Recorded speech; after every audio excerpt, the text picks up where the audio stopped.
Entre 3000 et 4000 djihadistes ont été transférés de Syrie en Arménie par la Turquie, ce qu'Emmanuel Macron lui-même a admis.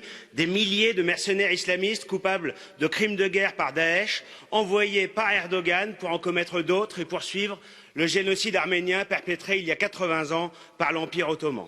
Entre 1,2 et 1,5 million de victimes, un génocide que les autorités turques n'ont jamais reconnu, dont la reconnaissance par d'autres États a été qualifiée par Erdogan de plus grande insulte qui soit.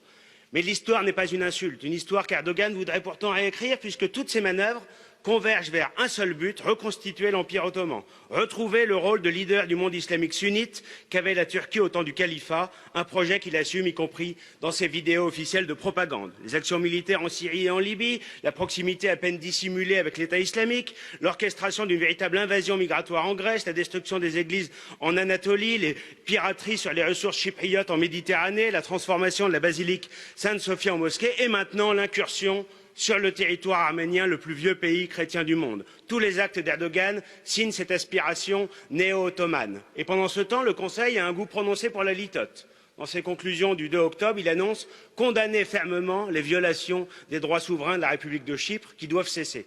Mais ça fait 50 ans que ça dure, 50 ans que la Turquie occupe la moitié du territoire d'un État membre et vous persistez à vouloir, je cite, un dialogue de bonne foi. Des mesures de rétorsion auraient pu être prises sur l'argent du processus d'adhésion, sur les financements de la BEI, sur la sécurisation nécessaire des frontières de la Grèce et de la Bulgarie, sur la suspension de l'union douanière qui permet à la Turquie de faire 40% de son commerce extérieur avec l'Union européenne, mais rien.